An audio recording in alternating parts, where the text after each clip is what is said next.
Good day, guys. It's Danny Smith from 3D Kennels, and I'm back at you with another video. Thank you guys for 400 subscribers, and I appreciate you keep rocking with me on this journey. The next milestone, guys, would be 500. Okay, this is my first video for 2023, and I would like to honor a request that was asked of me. I'll post it so you can see it. So today's video will be made with that in mind. Okay, guys. So to delve into this topic, I did a lot of research, guys, a lot. Okay, and so I've asked myself these few things. What is personal protection? So let's answer this first, guys. Personal protection is when the dog guards you, the owner, or a small group of persons, i.e. a family, from active or inactive threats. That's basically what personal protection is. It would be seen as a job, basically, for a dog. There are different forms of protection other than personal, such as home or property protection, but we're just going to stick with personal protection for today.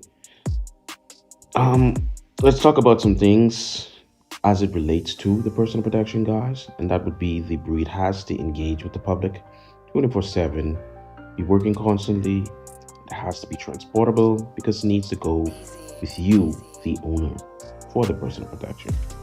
So whether that be a bank, a laundromat, an office, wherever the animal can go. So keep that in mind. This is very important as it's going to be basically your bodyguard while you yourself are interacting with the public at all times. And this differs greatly from property protection, which needs a different set of skills entirely.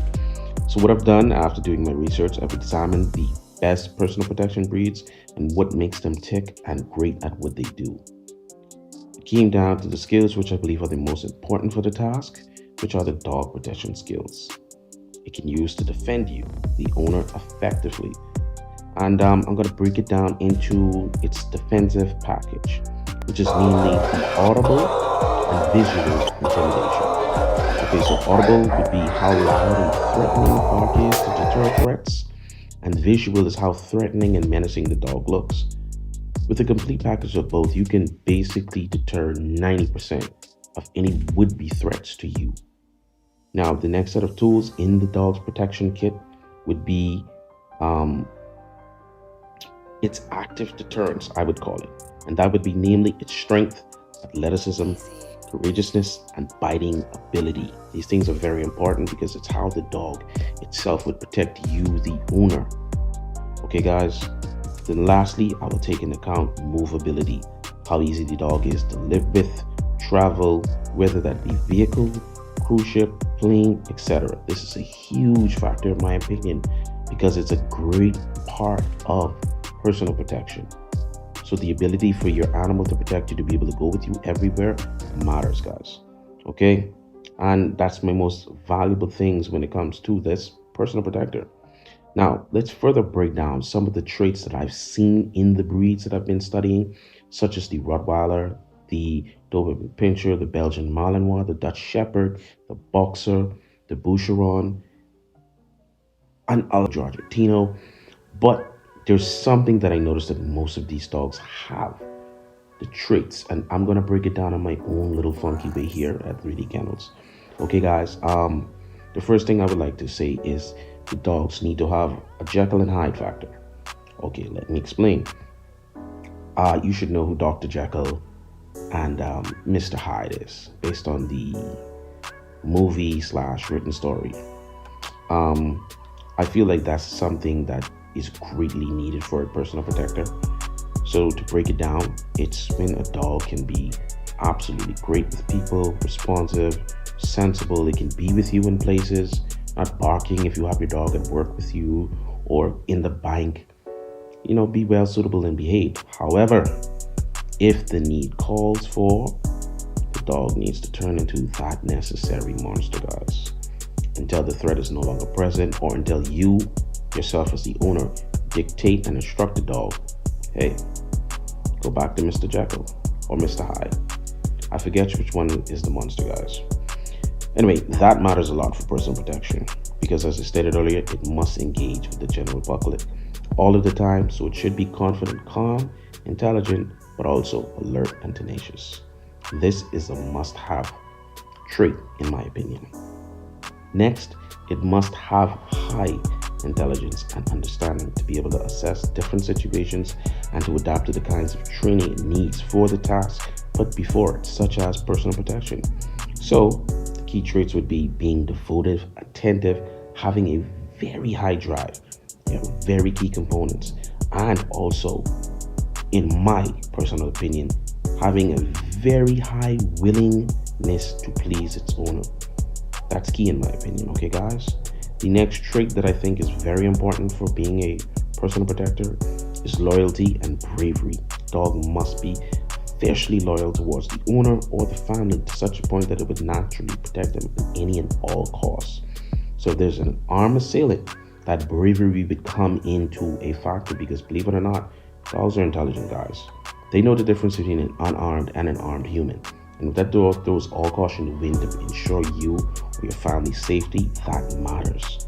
Okay, so you need a dog that wouldn't think twice about trying to do its job constantly. So it calls for a dog that has a very astute and strong mind to deal with the rigors and stress of a possible armed assailant, guys. Now, there are so many other topic factors that matter for today's topic, but I'll just touch those few, okay? Now, the very last thing that I would like to add that matters when it comes to having personal protection is that the dog, the breed itself, must have natural protection instincts. It could be a breed trait or personal trait, but the dog itself must have a high desire to protect its owners along with all the other mentioned traits. Now, these aren't all the traits, guys, but for personal protection, I think they're some of the most important. Now, with all that said and out of the way, guys, let's examine the American Bully, a beautiful, wonderful breed that goes from a small to medium-sized dog. And looking at a lot of the guard dogs in particular, because there are different fields. You have the personal protection, you have the property protection, you have the home protection, and typically you have medium, anywhere starting from 20 inches and up. I mean, some of the smaller dogs are 20 inches. So that within itself is already a knock against the bully because you need a more larger dog for the intimidation factor as well as being able to take out threats easier. But let's go into over the things that I said are most important. If we look at the dog's protection skills, if we look from a scale of 1 to 10, if we look at the audible skills that the American Bully has in Spark, I would give it an 8 out of 10. So it scores high, and also the visual. The score is extremely high, 12 out of 10, guys. It's a very intimidating dog. It's extremely muscular, extremely, it just has the right head, and also with the cropped ears, the visual is definitely intimidating. So that alone gives it, a notch above. But moving on to the strength, the American Bully is a very powerful breed. Its muscular build makes up, so that would be a 10 out of 10 in regards to strength. However, when we go back to size, I would have to give it a 1, not because it's too small, but basically because it's in a weird position where it's a tweener. The average size dog that I would say is the standard class, which is anywhere from 17 to 20 inches, which, as I stated earlier, is slightly smaller. In order to get a decent sized dog, which would be average for most working dogs, you'd probably have to get an XL, and the XL itself isn't bred specifically for its athleticism. It's just bred specifically for size. So it's a much more bulky, more cumbersome, more massive dog, which would not be good for protection work in my personal opinion. So in that regard, I would have to give it a 1 in relatable in aspect to its athleticism and also movability.